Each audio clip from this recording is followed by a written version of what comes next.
di dalam negeri, marwah Melayu dijunjung tinggi. Raja Haji bijak bestari, Sultan Kelana gelar diberi. Sultan Kelana gelar diberi. Nengok kamera nih. Assalamualaikum warahmatullahi wabarakatuh. Hai teman-teman, perkenalkan, nama saya Salsabila Afriani, siswa dari Sekolah Misraudatul Quran kelas 5. Yang saya hormati para dewan juri yang adil dan bijaksana, dan yang saya hormati seluruh panitia lomba bertutur, dan yang saya banggakan teman-teman seperjuangan. Di kesempatan kali ini, saya akan membawakan cerita singkat dengan judul Raja Haji dan Perang Riau. Cerita ini dikutip dari Dinas Perpustakaan dan Dinas Kearsipan Kota Tanjung Pinang. Yuk dengarkan cerita Salsa.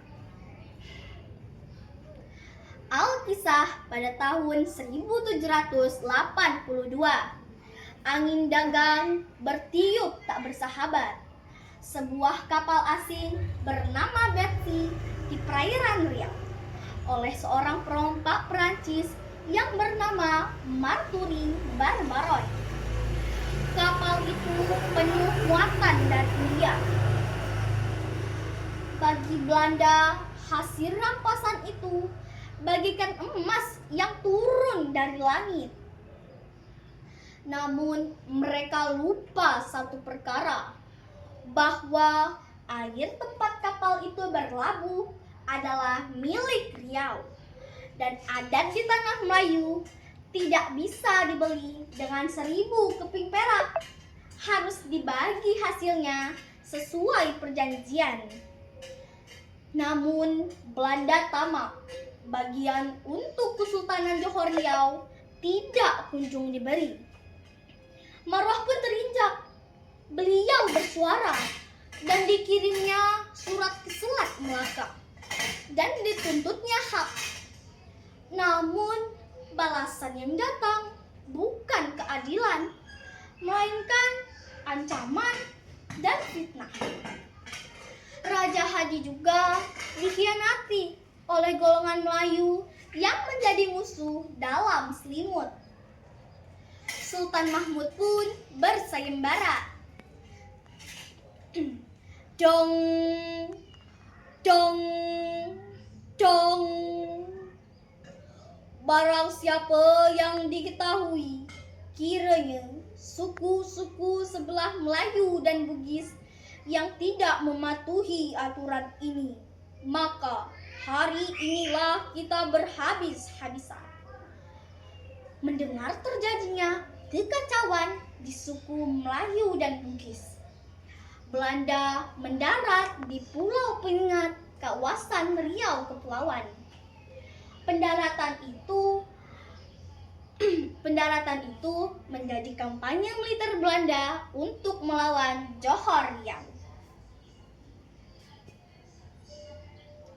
Puncaknya pada bulan Juni 1783. Angin Riau menggelegar. Belanda mengirimkan armada besar.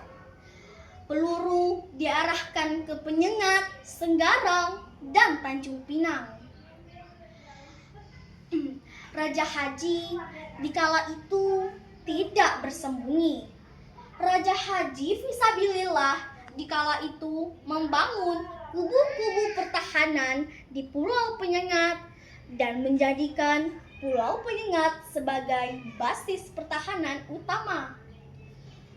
Beliau naik ke penjajah perahu perang Bugis dan berpindah dari satu ke lainnya menyapa laskar-laskarnya. Dikenakannya tanjak dan diikatkan selempang, kainnya berkibar dihempas angin Selat Melaka. Serang! Tembak!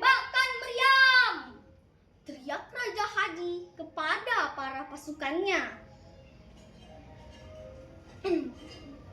Tak mampu menembus pertahanan Raja Haji, Belanda lari terbirit-birit ke Melaka. Riau menang, dunia Melayu bersorak. Namun Belanda kembali menyerang. Belanda mengirimkan armada besar. Dentum meriam. Dar! Peluru melayang. Dar! Dar! Akhirnya peluru yang menghentikan detak dunia dengan Allahu Akbar. Beliau rebah, dipeluk oleh pasukannya, dan syahid dalam jihad fisabilillah. Namanya mengabdi, bukan sebagai panglima kalah, tetapi sebagai kusuma bangsa yang mempertahankan marwah. Kata orang-orang tua, beliau membawa rotan cemati, bukan untuk memukul, tapi untuk menegur anak-anak muda yang tunduk pada dentum senapan. Jangan takut pada dentum senapan, sabdanya. Takutlah jika kita mati dalam diam tanpa melawan. Lebih mati berdiri daripada diam tanpa melawan. Kalau ingin tahu siapa yang benar dalam sejarah ini, lihatlah siapa yang dikenang tanpa perlu disuruh. Sebab rakyat tahu bahwa kota ini tidak tumbuh dari semen dan batu, melainkan tumbuh dari darah dan keberanian. Cukup sekian cerita dari Salsa. Semoga apa yang Salsa sampaikan bisa menambah ilmu teman-teman yang berkaitan dalam sejarah. Buah durian isinya putih. Cukup sekian, terima kasih. Wassalamualaikum warahmatullahi wabarakatuh.